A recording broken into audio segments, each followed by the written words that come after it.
of an issue that you were challenged with, and that was specifically on training, right?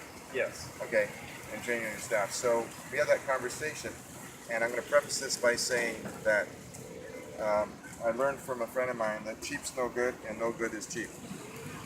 Okay, so in other words, it's about the value. So what can we do what do we have a conversation with respect to increasing the training and increasing scalability? That's what we talked about. Yes. Yeah. Okay. Well, in reference, one of the major issues that you have whenever you're actually rehabbing a place Right. is your ability to train people. You can't be there. The most knowledgeable person that's maybe on a construction site can't be at every place all the time. Correct. So training is always an issue.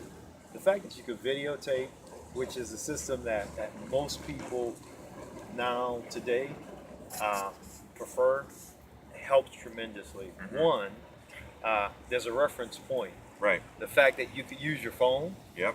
you could pull up that particular video. Exactly. If you weren't completely sure, of the actual process, step-by-step process, you could always have that particular reference source with you.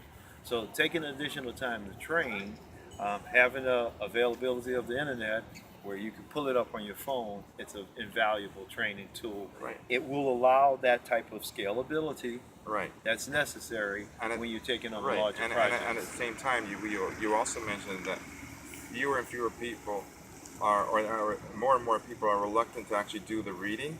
Yes. So that's why the video is so much more powerful. So we talked about what my master coach taught me, and that's having a video training library. Yes. And once I shared that with you, that just your eyes lit up. Yeah. And basically, because you're extremely knowledgeable throughout all facets of construction. Yes. However, the frustrating part is how do you replicate it over and over again with all the different tradespeople That's exactly. to make sure that our standards are maintained and enhanced.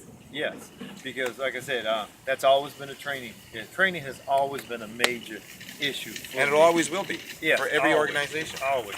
And like I said, I've always insisted in the past that people go home and read material.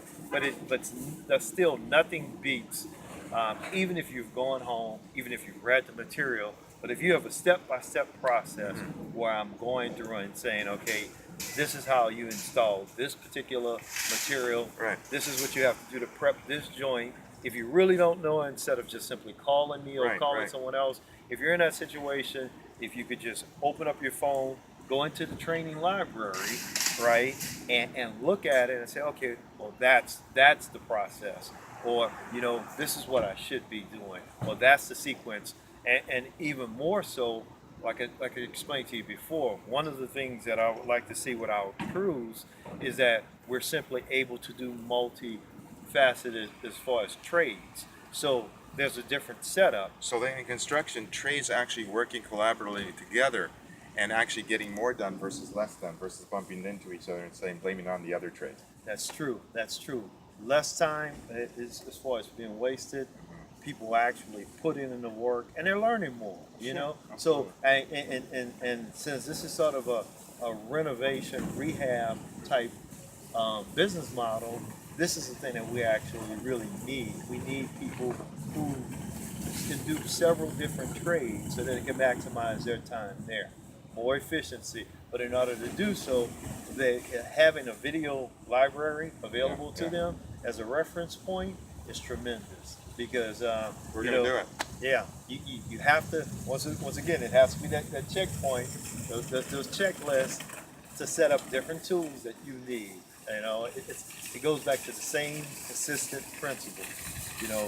Being able to construct in a safe and an efficient and cost-effective way. That's what we want to maintain that quality. That's what we want to constantly stress, constantly do, constantly improve. So it's a constant process of educating people and making that information available to them. So, what do you think, Actors Real Estate Investors? Does that resonate with you? It does with me. Till next time. Thanks.